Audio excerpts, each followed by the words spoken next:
Hi, everybody. Welcome to the live. I hope you guys are having a great Tuesday and enjoying yourselves. I'm like out here in these streets. I'm like, let me go live because I just had a consultation with a client and she was just telling me her situation.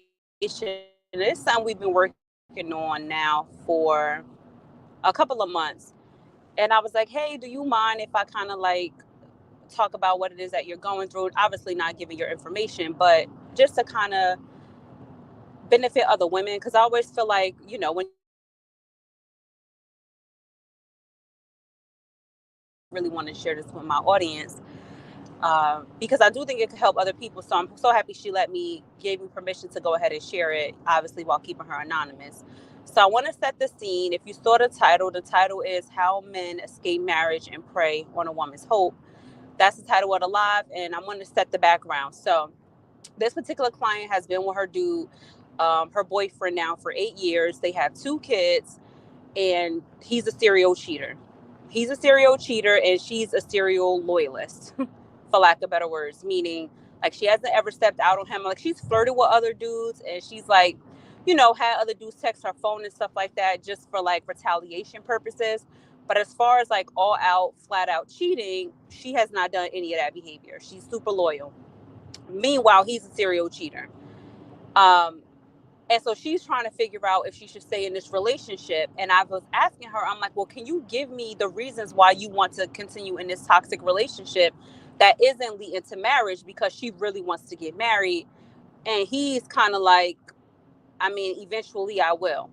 And so her thing was, he keeps saying to her, I want to get all of my player ish out my mind. Like, I want to get all of that, my player ways out. I want to do my dirt. I want to be in the streets. I want to make sure that when I get married to you, that it's committed, that it's like forever, and that we're like, we're solid, we're strong. Like, ain't no more stepping out, ain't no more cheating, ain't no more other women once I commit to you. Like, you gonna be my forever, ever, ever, ever. So before we do that, let me get this out my system. And she's like, so what do you think? Because I kind of feel like I do want to be with him. I really do love him. And I do want to give him that opportunity to get the BS out of his system before we really get married, because I also take marriage seriously and I want this to last forever. And I know that he's my person. That's her perspective on it. And I had to say to her, I'm like, sis, you messed up right there. Number one, like, stop giving your wife energy to a man who was never meant to be your husband, who damn near wasn't even meant to be your boyfriend. And I had to tell her, like, I don't know how many times, like, I say this to women, but like, I think there's like a huge misconception where, there's a group of women, not all women, but there's a group of women who truly believe that, like, you can change a man, you can fix a man's behavior, like, eventually he'll grow up. Like, it's all of these hopeful things that women have about the person that they're with, and they refuse to deal with the reality of the situation that's in front of them and the reality at hand. So I had to tell her, like, he's not showing you any of the behaviors of somebody who would be worthy of being a husband. Because at the end of the day, men just don't turn off cheating like you turning off a water faucet. That behavior, that being with different women, not being held accountable, being able to come and go as you please, staying out all hours of the night, having other women in his phone, like, that behavior becomes addictive for a man. And the reason why I say that is because most men live off of ego. Women do too, but a lot of men live off ego. And so having all of that attention from other women doesn't do anything but feed their ego. And so now you're asking him to essentially cut off one of his limbs when he's ready to quote unquote settle down. And when you've been living on that level of adrenaline, that level of dopamine, because that is constant attention from women, constant sleeping with other women, having all of that like lust in your life, that is a form of addiction, and it produces endorphins for a man, especially when a man has an orgasm. Like, endorphins are released and you become addicted to that feeling, and you don't really want to let it go. You don't really want to let it go. And so it's difficult for a man to let something like that go when you as a woman have tolerated that behavior for so long. You get caught in a vicious cycle. And you think that once he quote unquote marries you, he's gonna just cut off that limb, cut off that lifeline, and just be super loyal to you. But you're often gonna find that that's definitely not the case. That's number one. Number two, I don't understand why women surrender their power to a man to decide whether or not they are worthy of being somebody's wife. As a woman, you need to just have the confidence in yourself to say, like, I know who I am. I know what it is that I bring to the table. I know what I'm capable of accomplishing. And I don't need to settle in or sacrifice myself to patiently wait for a man to pick me or to deem me worthy of being his wife.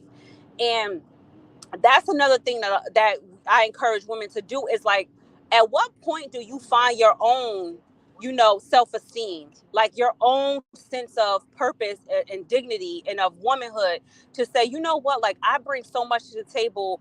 I don't have to be patient, and truly believe that there is a man out there who will not have an expectation of patience on you as a woman, because that is something that men prey on.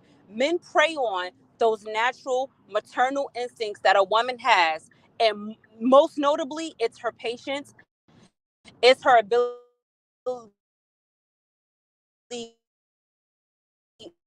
ability to tolerate certain things. Men know that that's what women want. And if you can convince a woman to be quote unquote hopeful about your relationship, then you can pretty much manipulate that woman into tolerating and dealing with anything. Because hope for a woman is to me is like sex for a man.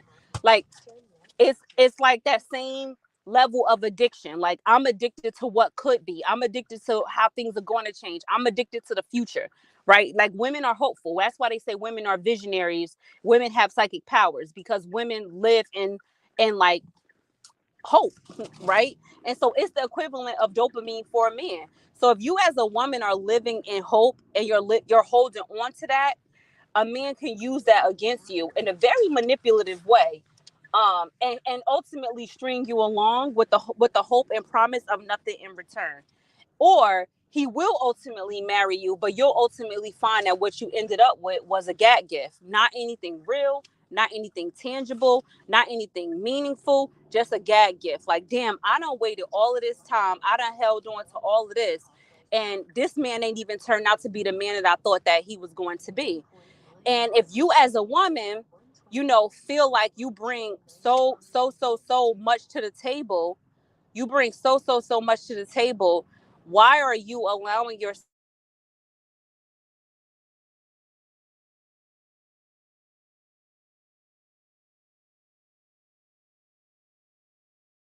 to demonstrate for the sake of it to be? It just might not. And I think it's a harsh reality for a woman when you hold on to all of that hope and then it doesn't turn out to what you expected it to be, and you're just looking sad and looking like you wasted all your time. You know, I'm just somebody who's a firm believer that a man knows who he wants to marry. A man knows the kind of woman he wants to build a life with within within 3 months of meeting her. And I think that any man, if you ask any man who is married today, and you were like, when did you know that you were going to marry your wife? Or when did you know that she could be the one? I would almost bet that 90% of them would say within the first 6 months to a year. But most of them deep down inside knew, some knew on the first date, some knew within the first 3 months, like, oh my God, like, this is the woman I want to be with. And as a man who is possessive, I'm not going to let, I'm not, I'm not going to let another man have an opportunity to take what's already mine, because men are possessive. So if a man sees that you are wife like or have wife qualities or are destined to be somebody's wife and they want to build a life with you better be damned if he going to allow for anybody or anything to come in between that, because a man is possessive and protective over what he feels quote unquote belongs to him, not in like a a literal way, but like in a emotional way. Like, I'm not gonna risk this. I'm not gonna risk losing this to anybody else, because a woman who is confident and a woman who trusts herself and her instincts, then that man is gonna feel that energy off of her. He's gonna feel that energy of, yo, if I fumble the bag here, like if I play with her, if I play with this woman, she's gonna leave me, and she's gonna leave me and she ain't gonna come back.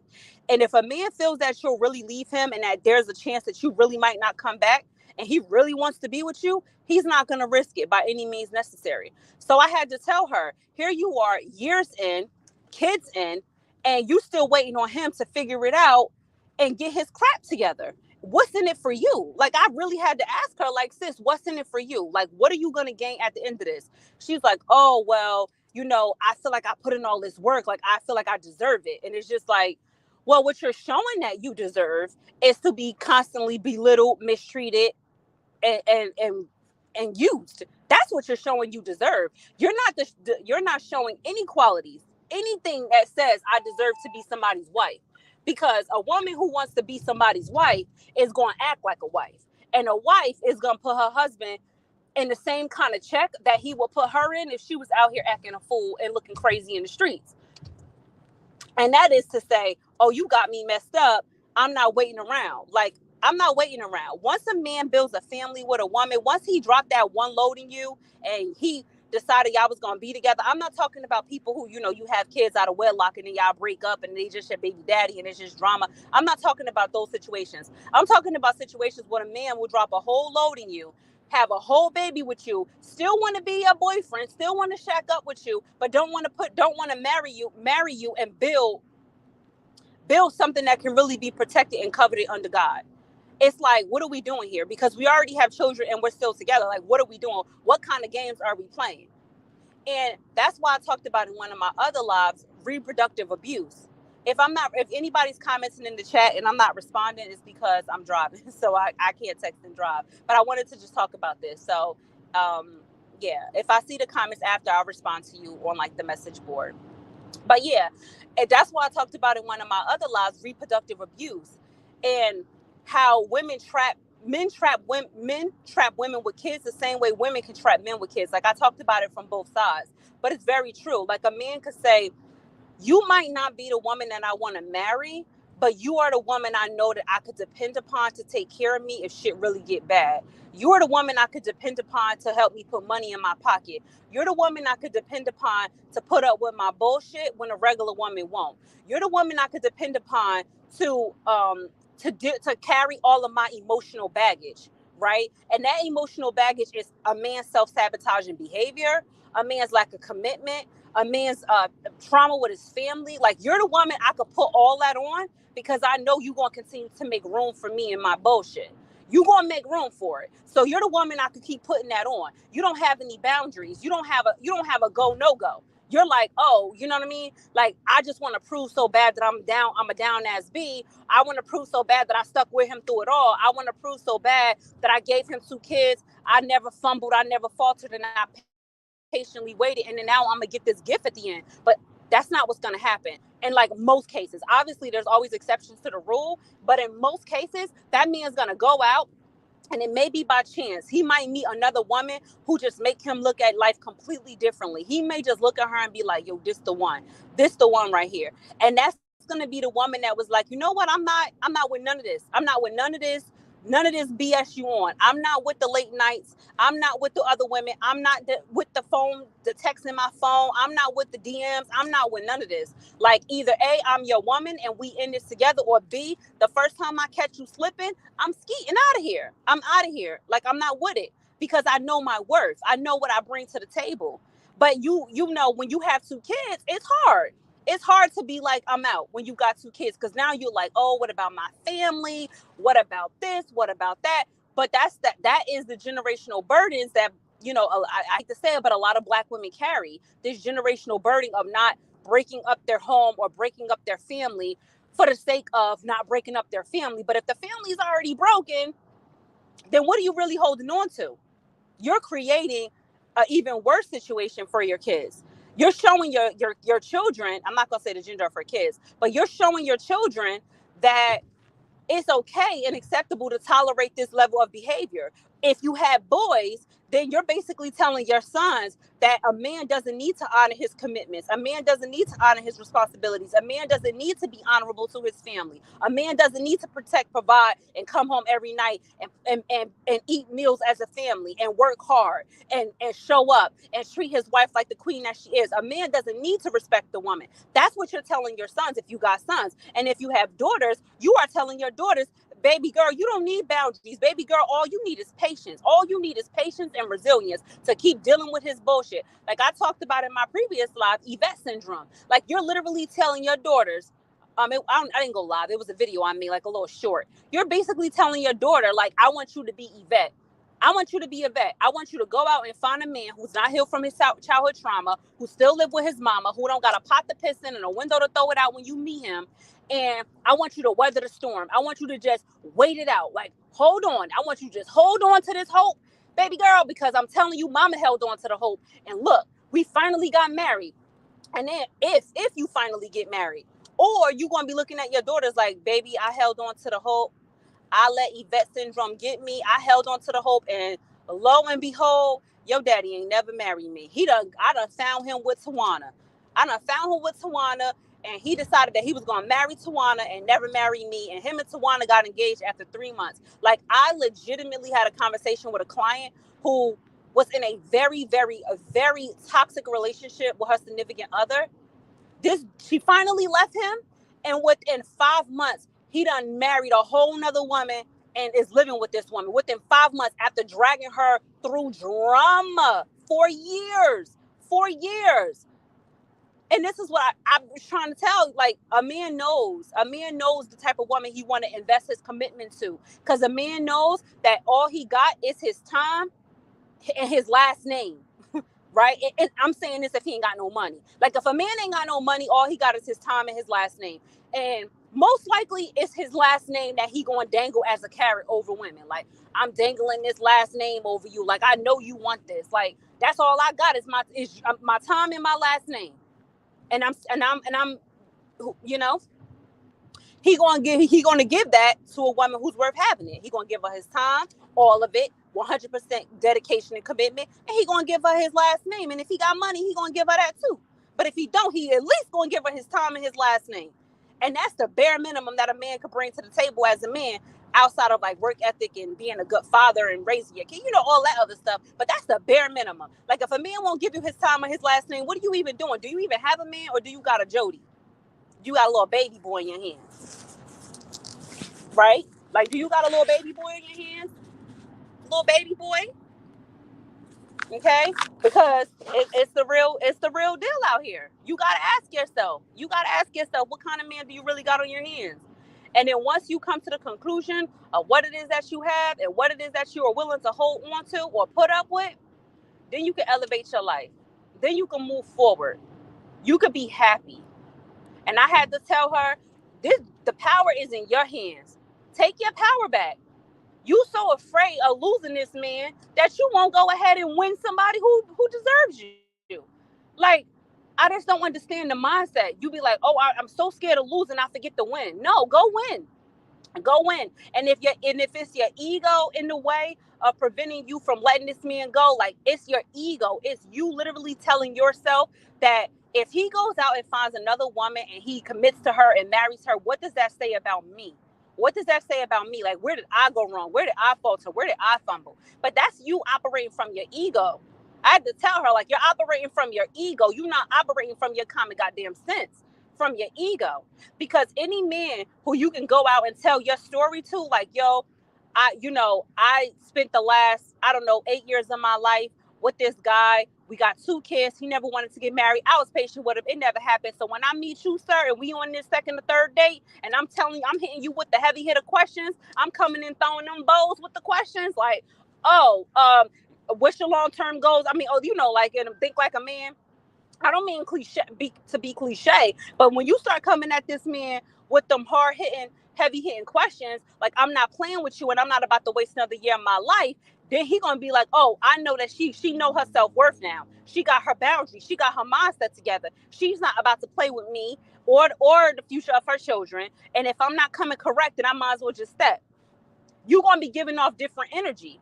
You're gonna be in your purpose. You're gonna be walking in your truth. But if you let that man drag you to the end of oblivion, you let that man take you for all you worth, take away all your good years, all your good youth, all your good happiness, and you got that bitterness set in like rigor mortis. You let that bitterness set in, that anger, that pain. When you find the next man, that's all you're gonna be giving him. You ain't gonna be giving him wife energy. You're gonna be giving him very much so unhealed trauma, very much so looking for damsel in distress, very much so broken wing, very much so down. And you know what he's gonna do? If he's a good guy who really is looking for a wife, he might he might give you 6 months to pull your shit together. He might. But most men is gonna say that and say, I don't want that problem. I'm out. And they're gonna move on to the next woman. Or you gonna get another man just like the man you left, who gonna manipulate and take advantage of you because he's gonna prey on your hope. Because you are so hopeful to get married, you exuding that energy. Nah, take your power back. Take your power back. And so that's what I had to tell him. Like, how do you want the story to end? Like, I'm good for telling my clients that. Like, sis, how do you want the story to end? Because at the end of the day, the story gonna end the way you want it to end. It could end with, oh, maybe we got married, maybe. Or you could take control of the narrative and say, you know what? I decided he was no longer the one for me. I decided to move on with my life. And maybe I'll get married to somebody else. Maybe I won't. But at the end of the day, I'm in control of my narrative. I'm in control of my outcomes. I show my daughters or my sons, whatever the gender of her children is, that you don't have to, you can control your outcomes. You can stand up for yourself. It's okay to be strong and walk away. How you want your story to end? So I gave her some homework to do for our next session, some real work, and I'm eager to see, what her thoughts are.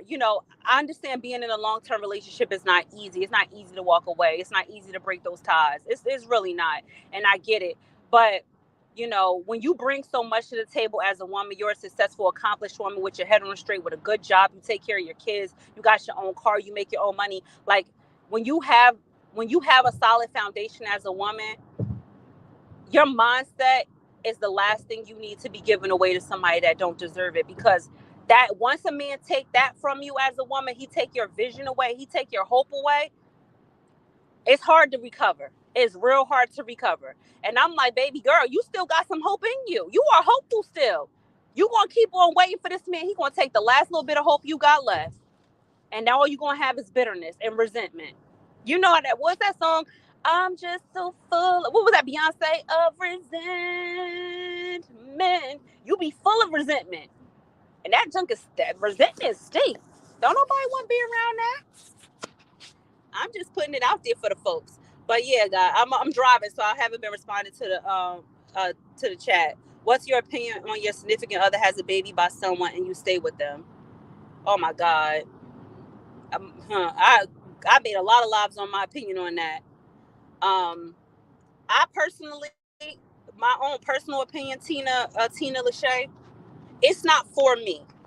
I, I don't know what other women will or won't do, but it's not for me. And it's not for me for a few reasons. Number one, I feel like seeing that child every single day would just be a constant reminder of the betrayal and of the hurt. So I know myself. Every woman is different. I'm just telling you me. I know myself. I don't want to be constantly reminded of betrayal and hurt in my household. That's number one. Every time I heard the child's name, every time I saw the kid, I would be reminded of the betrayal and the hurt. And it would be nothing against the kid, because at the end of the day, the kid is innocent in the situation. If the kid didn't ask to be here, the kid didn't participate in any of the nonsense or stupid behavior that the parents did. But I don't know, it would take a long time to get over that pain and that reminder. That's number one. Number two, I don't know that I could ever trust you again, because it takes a lot for you to have, to dishonor your partner by having unprotected sex with somebody else. Now, even if you use a condom, you as a man and as a woman need to understand that birth control fails all the time. So if you are at a point in your life where you want to sleep with other people and you want to engage in reckless behavior, unprotected intercourse, or intercourse to the point where you're not being careful about whether or not the condom works or doesn't work, then that to me means that you don't value your own body. You don't value me. You don't have any boundaries. You don't have no self-respect. A lot of women give men permission to cheat and to get around with other women because they're like, oh, he's just a player, or oh, he's getting it out of his system. But it's like, no, this man is demonstrating that he don't have no respect for his own body. Like, a lot of people let men off the hook about that. Like, how about having some respect for your own body? Have some respect for your own body. Like, do you want to just be, STDs are real. You can catch a lot of stuff even with a condom. herpes, HPV, God knows what, scabies, everything. Like, it's so many diseases running around in the world. Like, what? You don't have no respect for your own body? Like, you don't care? You don't care about you. You don't care about me. You just don't care. So that's my second thing. And I also believe in transparency. Like, to me, cheating is not the issue. It's the transparency for me. It's like, you didn't value me enough to just be honest with me. Because I think if a man is straight up honest with a woman, like, look, this ain't working. I don't want to be with you. I need to go out here and do what I need to do, how I want to do it. And I'm just letting you know up front, all cards on the table. I'm not in no type of level to be committed right now. And if you as a woman decide that you want to stay and that you are okay with that, then you got to accept whatever comes with it after that. And you can't complain about it. You can't bitch about it. You can't moan about it. You can't get your attitude and feelings about it. I'm all about transparency. If you transparent with me, you tell me what it is, and I decide to put up with it, then who is to blame? Are you to blame or am I to blame? And that's what I told my client. He hasn't had no baby on her. He hasn't had no baby on her. But you willingly know that this man is cheating on you left and right. And you're choosing to stick around in this relationship with him. So at what point do you take responsibility for that versus putting it on him? That's blame shifting. Because he showed you who he was. You just don't want to believe him. And he just he praying on your hope. Like, oh, I just give this girl some hope. Shit, you could do a lot with hope. Hope done got me 3 meals a day, a warm bed, sex with her whenever I come home and want it. It done got me permission to put locks on my phone, to have secret apps, it got me permission to do a lot. You could do a lot with some hope in a woman with no self-esteem. A lot. So my mindset on it is, it's a no for me, dog. It's a no for me. That's how I feel about it. No, it's not for me. But some women, it may be for them. It may be for them. And that's okay, because, hey, look, everybody's different. Everybody is different. Everybody is different. So that's my opinion on that. What did T say? Loyal to a man who can't even be loyal to themselves. How can be a loyal committed to you? Girl, that's a word, T. Girl, that's a word. If you can't be loyal to yourself, you definitely can't be loyal to me. Lord have mercy, a word. If I ain't never heard one before. Hoping that they change. It's a famous saying. Everybody says it all the time. A man marries a woman hoping that she'll never change, and a woman marries a man hoping that he will. Stop marrying on hope. Don't marry on hope. You got to marry the man that's right in front of you with all his flaws. Figure out if you can handle it or not, and make your decisions accordingly. But I just wanted to come in and talk about that for a little bit. Thank you guys who joined the live. Appreciate you. I need to get myself back focused on the road. I hope you guys have a great day. I had scheduled a live for later to talk about Inventing Anna. It's a new show on Netflix that's created and written by Shonda Rhimes. Definitely Don't Marry Potential.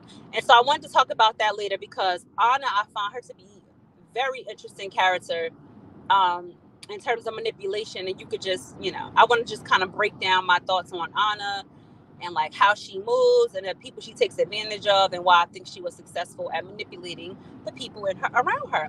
So it'll be a lesson on manipulation and how to spot it in your life. And so if you are interested in that show, join me for the live later. Otherwise, I will talk to you guys next time. Have a great day. Bye.